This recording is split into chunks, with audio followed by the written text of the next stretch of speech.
নৈহাটির বড় মাকে পুজো দেবার ইচ্ছে অনেক দিন থেকেই মনে মনে ছিল, বাট ভুবনেশ্বরে থাকার সূত্রে সময় করে উঠতে পারছিলাম না। এবার গরমের ছুটিতে পলতার বাড়িতে গিয়ে চলেই গেলাম। দিনটিও খুব ভালো ছিল, শনিবার দিন। তো 5:20 ট্রেন ধরে নৈহাটি জংশনে নেমে পড়লাম। ওখান থেকে ওভারব্রিজটা পার হয়ে একটু ডান দিকে গিয়ে অটো ধরে চলে গেলাম মায়ের মন্দিরে। তবে এখানে একটা কথা বলে রাখি, এখানে কিন্তু রিক্সা দাদাদের ভীষণই দৌরাত্ম্য, তাই স্টেশন চত্বর থেকে একটু ডান দিকে গিয়ে তোমরা অটো বা টোটো ধরবে। তো মন্দিরে প্রায় চলেও এলাম।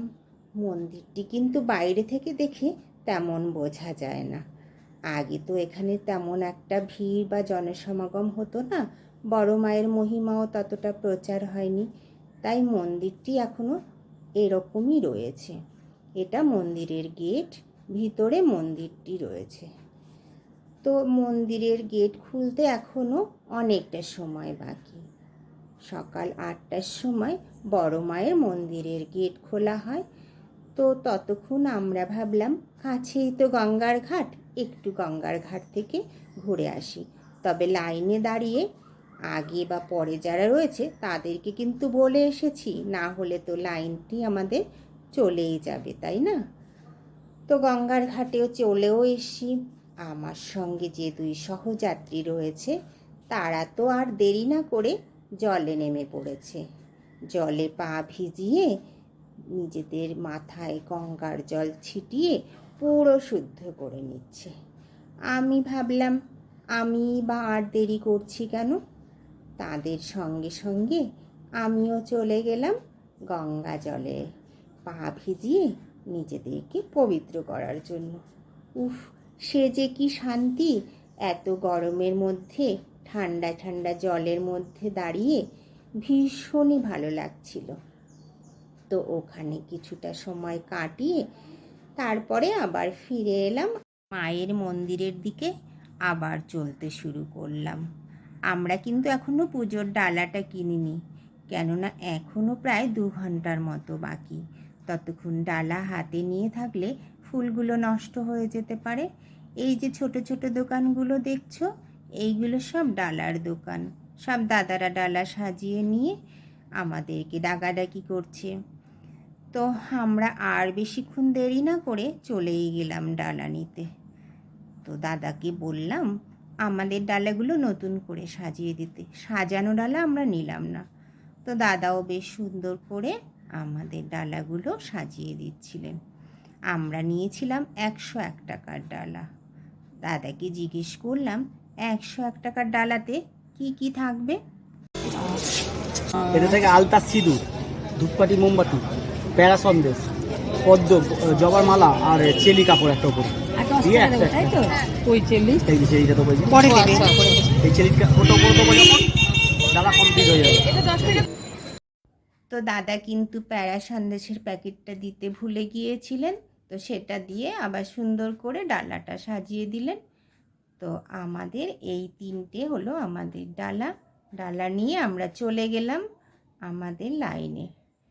তো এরকম অনেক ছোট ছোট ফটোর দোকানও রয়েছে। এখান থেকে আমরা 3জনে 3টে বড় মায়ের ফটো নিয়ে নিয়েছিলাম স্মৃতি হিসাবে। তো ইতিমধ্যে 8টাও বেজে গেছে, আর আমরা ছিলাম লাইনের প্রায় প্রথম দিকে। লাইনের প্রথম দিকে থাকার একটা পাওনা আছে, সেটা কি জানো তো? প্রথমবারে যারা বড় মায়ের মন্দিরে ঢুকতে পারবে তারাই একমাত্র অঞ্জলি দিতে পারবে।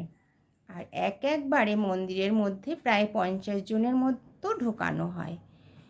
আর যারা কর্মকর্তা রয়েছে মন্দিরের ভিতরে তারা খুব সুন্দরভাবে সবাইকে অঞ্জলি প্রদানের ব্যবস্থা করে দেন, এবং প্রত্যেকের নাম গোত্র শুনে পুরোহিত মশাই পুজোর ডালি নিয়ে পুজো দিয়ে দেন।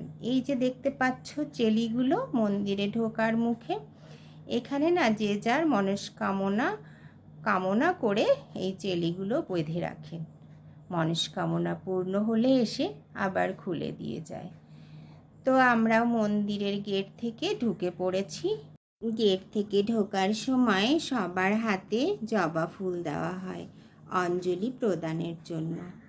আর ভিতরে গিয়ে যাতে সবাই অঞ্জলির মন্ত্র শুনতে পায় সেদিকে কর্মকর্তারা ভীষণভাবে খেয়াল রাখে। এইভাবে লাইনে কোনো রকম ধাক্কাধাক্কি না করে সুন্দরভাবে আমরা এগিয়ে যাচ্ছিলাম।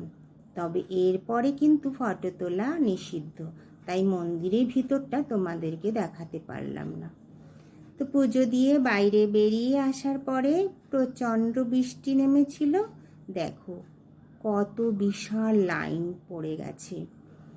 খুব সকালে এলে একটাই সুবিধা হয়, লাইনে যেমন কম দাঁড়াতে হয়, আর প্রথমবারে যদি ঢুকতে পারো তাহলে তোমরা অঞ্জলিটাও দিতে পারবে।